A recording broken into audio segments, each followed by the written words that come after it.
সম্মেলনে বলেছিলেন যে ওসি সাহেব আপনাদেরকে বলে রাখছি দুর্নীতির ব্যাপারে আমি জিরো টলারেন্স দেখাবো। উনি যখন সম্ভবত যখন আইজি প্রায় 500-র অধিক সারা বাংলাদেশের ওসিরা সে সম্মেলনে ছিলেন। আরে বাপরে, জিরো টলারেন্স দেখাবেন যদি কোন পুলিশ কর্মকর্তা ঘুষ খায়।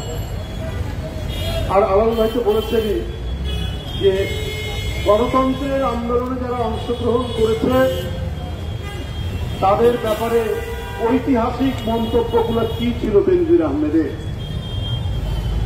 কত ধমক, কত হুমকি, যে অস্ত্র দেওয়া হয়েছে আপনাদেরকে হাডুডু খেলার জন্য। প্রধানমন্ত্রী, আপনি যদি ন্যূনতম আপনার মানবতাবোধ থাকত, আইনের শাসন থাকত, সেই দিনই আপনি বেনজির সাহেবকে গ্রেপ্তার করতেন। উনি প্রকাশ্য এই দেশের নাগরিক বিরোধীদেরকে গুলি করে হত্যার নির্দেশ দিচ্ছেন, আপনি করেননি। কারণ আপনার অবৈধ ক্ষমতার তারা ছিল রক্ষক, আর এই রক্ষক হতে গিয়ে তারা যে কত ভক্ষণ করেছে সেটা এখন দেখা যাচ্ছে।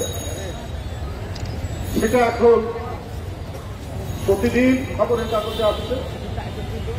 আপনার আজকের যে দখলদারি ক্ষমতা, এই ক্ষমতার প্রহরী, এই ক্ষমতার সিকিউরিটি গার্ড তো ছিলেন এই বেনজির সাহেবরা, আজিজ সাহেবরা। আপনি তাদের দম্ভে এবং তারা যে জনগণের উপর যে দমন নীতি চালিয়েছে সেটা তো আজকে সর্বজন বিদিত। জাপানের অ্যাম্বাসেডর বলেছে যে রাতের অন্ধকারে নির্বাচন হয়েছে 2011 যে নির্বাচন, দামি নির্বাচন 2018 সালে ডিসেম্বর মাসে। কে করেছে? এই আজিজ সাহেব, বেনজির সাহেবরা করেছেন। আমরা জানতাম যে আগে কমপক্ষে সেনাবাহিনীর কর্মকর্তাদের একটা নৈতিকতার জায়গা থাকে, কারণ তারা সবসময় একটি আলাদাভাবে তাদের প্রশিক্ষণ হয়, সবকিছু হয়। এই যে আজিজ সাহেব সেনাবাহিনীর প্রধান হন কি করে, এটাই তো বিস্ময়কর ব্যাপার। ব্রিটিশ আমল ও পরিবেশিক আমল, ব্রিটিশ বিরোধী আন্দোলন করে অনেক স্বাধীনতার যোদ্ধা, আমরা তাদেরকে স্মরণ করি। ব্রিটিশ আমলেও নিয়ম ছিল যে কোনো উচ্চ পর্যায়ের সরকারি চাকুরি পেতে হলে তার 14 পুরুষের মধ্যে কেউ ফৌজদারি আইনে দণ্ডিত আছে কিনা সেইটা দেখা হতো। যদি দেখা যেত যে হ্যাঁ ফৌজদারি আইনে দণ্ডিত ব্যক্তি কেউ চোর, কেউ ডাকাত হতো, কেউ চাকরি পেত না, তাদের ভালো মনে হয়েছিল। তার বাপ কৃষক, তার বাপ কোথাও অত্যন্ত সীমিত আয়ের উপার্জন করে, এগুলো কোনো বিশেষকে বিষয় ছিল না। তার ছেলে বড় চাকরি পাবে, কিন্তু চোর ডাকাত যদি হয় পূর্বপুরুষ, তাহলে সে চাকরি পাবে না। আর যার আজিজ তাহলে কি করে চাকরি পেলেন? এটা তো আজকে একটা বড় ধরনের প্রশ্ন জনগণের। আপনি প্রধানমন্ত্রী মনে করেছেন যে আমার জনগণ লাগবে না, ভোট লাগবে না, নির্বাচন লাগবে না, অবাধ সুষ্ঠু নির্বাচনের কথাটা আমি মাটির মধ্যে কেড়ে দেব, ওইটাকেই কবর দিব, আর জীবিত থাকবেন সমস্ত লোকরা। এই আজিজ সাহেব বললেন স্বাধীনতার পর থেকে নাকি এত সুন্দর নির্বাচন আর কখনো হয়নি। অর্থাৎ যে নির্বাচন 2018 সালের নিশিরাতের নির্বাচন বলে, মিড নাইট নির্বাচন বলে, সেই নির্বাচনকে তকমা দিলেন যেটা নাকি নিশিরাতের নির্বাচন। তারপরের কাহিনী আলাল ভাই বলেছে যে রূপকথার গল্প, আরব্য উপন্যাসের গল্প, পৃথিবীর তাবৎ গল্প কথা একত্রিত করলেও এদের কাহিনী শেষ হবে না। এরা প্রতিদিন আমরা যা দেখছি, প্রতিদিন আমরা যা শুনছি, এটার কোনো শেষ নেই। কারণ আপনি ওদেরকে প্রোটেকশন দিয়েছেন, ওরা আপনাকে প্রোটেকশন দিয়েছে। আর আপনার ভয়ে, আপনার নিপীড়নের ভয়ে প্রধানমন্ত্রী, আপনার গুমের ভয়ে, আপনার বিচার বহির্ভূত হত্যার ভয়ে, আপনার ক্রস ফায়ারের ভয়ে সাংবাদিক, গণমাধ্যমের কর্মী, রাজনৈতিক দল, এদের এই দুর্বৃত্তপনা, এদের লুণ্ঠন, এদের জনগণের উপর আক্রমণ, এটার ভিতরে কথা বলতে সাহস পায়নি। এমনকি একজন প্রখ্যাত সাংবাদিক তিনি বলেছেন, আমরা অনেক কিছুই জানতাম, কিন্তু আমরা যদি ওর বিরুদ্ধে কোনো কথা প্রকাশ করতে আমরা ভয় পেয়েছি, কারণ আমাদের পাশে সরকার থাকবে না। সরকার থাকে বেঞ্জিতদের পক্ষে, সরকার থাকে আদিলদের পাশে। যে দেশে, সেই দেশে গণমাধ্যম, সেই দেশে সংবাদপত্রের স্বাধীনতা, সেই দেশে মানুষের নিরাপত্তা, সেই দেশে সাংবাদিকদের নিরাপত্তা যে থাকতে পারে না, সেটা আবার প্রমাণিত। বন্ধুরা আমার, এই তো হল পরিস্থিতি। এইভাবেই তো এই দেশ পরিচালনা করছেন শেখ হাসিনা। গায়ের জোরে যখন যা করা দরকার সেটাই তিনি করছেন। আপনার এত বড় একটি ঘূর্ণিঝড়, মানুষের ঘর উড়ে গেল, মানুষের চাল উড়ে গেল, সুন্দরবনের হরিণ ভেসে গেল, 1.5 লক্ষ বাড়িঘর আপনার ধ্বংস হয়ে গেল। আপনার কয়েকজন মন্ত্রী, আপনি সহ, তাদের উদ্ধারের জন্য, তাদেরকে পুনর্বাসনের জন্য কি করেছেন? এত দেশে নির্বাচন হয়, কই আপনাকে তো এত তড়িঘড়ি করে যেতে দেখিনি। আপনার এক মন্ত্রী বলেছেন বাংলাদেশ আর ভারতের সম্পর্ক স্বামী স্ত্রীর সম্পর্ক। এখন তো এটা প্রমাণ করলেন আপনি। জনগণ বলে আপনাকে দিয়ে নাকি মোদী সাহেবরা পাইলট প্রজেক্ট করায়, যেখানে কি করে কারচুপি করতে হবে, কি করে জনগণকে দমন করতে হবে, কিভাবে বিরোধী দলকে মিথ্যা মামলা দিয়ে তাকে জেলে রাখতে হবে, সেইটাই নাকি অনুকরণ করেছেন মোদী সাহেব। একই রকম ব্যাপার। মোদী একবার বলেছেন যে গান্ধী ছবিটা নির্মাণের আগে কেউ গান্ধীকে চিনত না, অথচ 1930 সালে তিনি টাইমস পত্রিকায় ম্যান অব দ্য ইয়ার হয়েছে।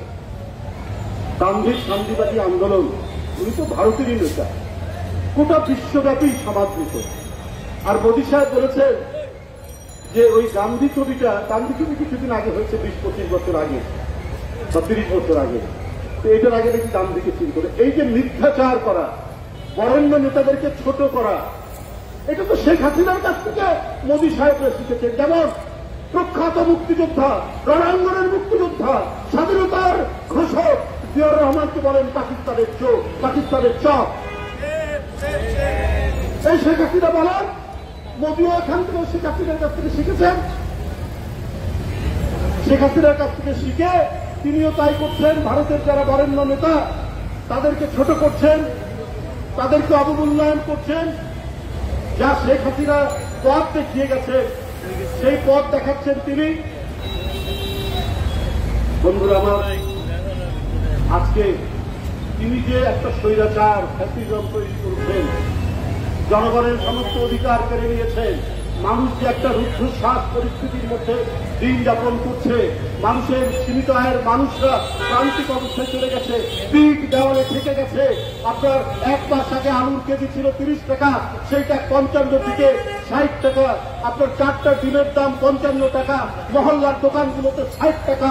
যে এই পরিস্থিতি তৈরি করে, যে মানুষকে ক্ষুধার্ত রেখে একমাত্র মোদীকে সন্তুষ্ট করার জন্য দেশ ছেড়ে 3 ঘন্টা ঢাকা এয়ারপোর্টে সমস্ত বিমানকে আপনার বন্ধ করে দিয়ে তিনি দেখা করতে গেলেন তার গুরুর কাছে। তার গুরুর কাছে দেখা করতে গেলেন শেখ হাসিনা। তাহলে আমরা কি বুঝবো? যে শেখ হাসিনা ধরেই নিয়েছেন অবাধ সুষ্ঠু নির্বাচন হলে তিনি ভোট পাবেন না। যদি প্রকৃত গণতন্ত্র ফিরে আসে তাহলে তার অবস্থান নড়বড়ে হয়ে যাবে। তাই তিনি মনে করেছেন যে আইন শৃঙ্খলা বাহিনীকে সাজাতে হবে আমার মতো করে, আর ভারতের সমর্থন থাকবে করে আমি টিকে থাকবো। এই কারণে আমাদের স্বাধীনতা, আমাদের সার্বভৌমত্ব সবকিছু তিনি বিসর্জন দিয়ে দুর্বল করে তিনি তাদের মোশাহিদি করছেন, তাদের কাছে নফরদানি হচ্ছে, তাদের কাছে মাথানিচু করেছেন। গতকাল লালমনিরহাটে গুলি করে দিয়েছে, গুলিতে আহত হয় অনেকে, তার 5 দিন আগে আরেকটি বর্ডারে গুলি করে হত্যা করে বাংলাদেশিদেরকে। একটা প্রতিবাদ পররাষ্ট্রমন্ত্রী এত কথা বলেন, এত বাচাল পররাষ্ট্রমন্ত্রী কই? মেরুদণ্ডে জোর থাকলে একটা প্রতিবাদ করতে পারতেন ভারতের বিরুদ্ধে, একটা প্রতিবাদ করার তো মুরত নেই। আর বড় বড় কথা বলেন, নিজের দেশের লোক বাংলাদেশিকে হত্যা করেন আর পূজা করেন দিয়ে মোদী সাহেবের আপনাদের লজ্জা করা উচিত। বন্ধুরা, বাজেট দেন, দখলদার সরকারের বাজেট দিয়ে আমাদের কোনো কথা নেই, বক্তব্য নেই। কিন্তু কিছু তামাশা যে করেন, সেই তামাশার তো কি একটি কথা বলতে হবে। আওয়ামী লীগের নেতারা বলছেন বিশ্বের বর্তমান যে পরিস্থিতি, সেই পরিস্থিতি অনুযায়ী জিনিসপত্রের দাম বেড়েছে, বাজেট এইভাবে দিতে হয়েছে, উপায় না। বিশ্বের পরিস্থিতি কি ভাই? শ্রীলঙ্কায় মুদ্রাস্ফীতি হয়েছিল আপনার 69%, 69.6%। এই 1-1.5 বছরের মধ্যে 6.6% নিয়ে এসছে শ্রীলঙ্কা। আর আপনি শেখ হাসিনার এই সরকার, তার অর্থমন্ত্রী কি দিলেন? আপনার খাদ্য যদি কিনি, চাল, ডাল, তেল, লবণ কিনি, পেঁয়াজ, তাহলে সেখানে মুদ্রাস্ফীতি এখন 11% ছুঁই, আর ওভারঅল মুদ্রাস্ফীতি তো 10% ছুঁই। যদি শ্রীলঙ্কার মতো একটি দেশ 69% থেকে 6.5% আনতে পারে, আপনি পারেন না কেন? কারণ আপনার অর্থনৈতিক নীতি তো লুটেরাদের নীতি, টাকা পাচারের নীতি। এক হাতে লাউ ভোজা, অন্য হাতে কি? এক হাতে লাউ ভোজা, অন্য হাতে পাচার করে দাও। এই অন্য হাতে পাচার করতে গিয়ে আজকে বাংলাদেশের অর্থনীতি একবারে শূন্য গহ্বর মোকলা করে দেওয়া হয়েছে। বর্তমান বিশ্ব পরিস্থিতি এইরকম। শ্রীলঙ্কার প্রেসিডেন্টকে পালিয়ে যেতে হয়েছে। তারপরে তারা অত্যন্ত দক্ষ ব্যবস্থাপনায় যদি 6.5% পর্যায়ে চলে আসে, আপনি পারেন না। কারণ আপনি পারবেন না। আপনি, আপনার লোকেরা, আপনার মন্ত্রীর আত্মীয় স্বজন, আপনার মন্ত্রী এমপিদের আত্মীয় স্বজন, আপনার ব্যবসায়ী ঘনিষ্ঠ জনরা যত টাকা লুট করেছে, এই টাকা তো বাংলাদেশে নেই, পাচার করেছে। তাহলে 1,82,000 টাকা ঋণ খিলাপি হয় কি করে? ওই টাকা ঋণ খিলাপি না হলে তো আমাদের বাজেটের কোনো সমস্যা হতো না। কারণ এই ঋণ খিলাপিরা কিন্তু সাধারণ কৃষক নয়। যারা আলু চাষ করে, যারা টমেটো চাষ করে, যারা পেঁয়াজ চাষ করে, তারা ঋণ খিলাপি হয় না। ঋণ খিলাপি হয় বড় বড় আপনার শিল্পপতিরা, এবং তারা সবাই আওয়ামী লীগের লোক, তারা সবাই আওয়ামী লীগের সাথে সম্পর্কিত। তারা টাকা নেয় কোনো নিয়ম ছাড়া, কোনো আইন ছাড়া, বেআইনি ভাবে এমডিকে ধমক দিয়ে, বোর্ডকে ধমক দিয়ে তারা ঋণ পাস করে নেয়। পাস করে নিয়ে সেটা দেয়। এত টাকা ঋণ খিলাপি। চারিদিকে তো আপনি হরিলুটের নীতি গ্রহণ করেছেন। হরিলুটের নীতি গ্রহণ করে আপনি দেশ পরিচালনা করবেন, আর অর্থনীতি ভালো হবে। কিন্তু বর্তমান বিশ্ব পরিস্থিতির কথা বলে, বর্তমান বিশ্ব পরিস্থিতিতে কোথায়? পৃথিবীর অন্যান্য দেশে তো মুদ্রাস্ফীতি বাড়েনি। আপনার পুতিন যে যুদ্ধ করছেন, সেই যুদ্ধের পরেও ইউরোপে মুদ্রাস্ফীতি হয়নি। আমেরিকায় বেকারত্বের সংখ্যা সবচেয়ে কম। সুতরাং আওয়ামী লীগের মন্ত্রীরা মিথ্যা বলেন, অসত্য বলেন এবং জোর করে ক্ষমতায় থাকেন বলে জনগণের কাছে জবাবদিহি করতে হয় না বলেই তারা অনর্গল মিথ্যা কথা বলে বিভ্রান্ত তৈরির চেষ্টা করেন। কিন্তু এই চেষ্টা যে সফল হয় না, জনগণ যে বিশ্বাস করে না, তারা মনে করে তাহা মিথ্যাবাদীরা আজকে রাষ্ট্র ক্ষমতা জোর করে দখল করে আছে এই কুখ্যাত বেঞ্জিতদের মতো লোকদের সহায়তায়। বন্ধুরা, আমার বক্তব্য আর দীর্ঘায়িত করবো না। অনেকক্ষণ ধরে আপনাদের মানববন্ধনে রত আছেন। আমি শেষ একটা কথা বলি, যারা জবাবদিহি করে না, যারা অবাধ সুষ্ঠু নির্বাচনে আপনার নির্বাচিত নয়, তারা কিন্তু জনগণের প্রতি তাদের দরদ থাকবে না, জনগণের কল্যাণের কথা চিন্তা করবেন। কখনো কখনো মনে হয় কি, মানে হাসি তামাশার তারা সৃষ্টি করে। ওই যে আপনার সামাজিক নিরাপত্তা খাত করে একটি খাত আছে, যেটা অত্যন্ত গুরুত্বপূর্ণ। অর্থনীতিবিদরা বলছেন যে গতবারের চাইতে যদি সামাজিক নিরাপত্তা খাতে বাজেট বরাদ্দ বেশি হতো তাহলেও তাতে কোনো অসুবিধা হতো না। গতবারে ছিল 17.0%, এবারে করেছে 17.01%। মানে কি পরিমাণ নির্লজ্জতা, গরিবের সাথে প্রতারণা এবং মস্করা এই সরকার করতে জানে, এর তুলনা পৃথিবীতে করা ভার। আমি এই দুর্নীতি, এই লুটপাট, এই দুর্বৃত্ত পরায়ণ রাষ্ট্রীয় প্রশাসকদেরকে যেভাবে শেখ হাসিনা লালন পালন করেছেন, এর জন্য দায়ী আওয়ামী সরকার, এর জন্য দায়ী শেখ হাসিনা বাদী, অন্য কেউ দায়ী না। আজকে বেনজির, আজকে আজিজ সাহেবদেরকে লালন পালন করেছেন আপনি প্রধানমন্ত্রী নিজে।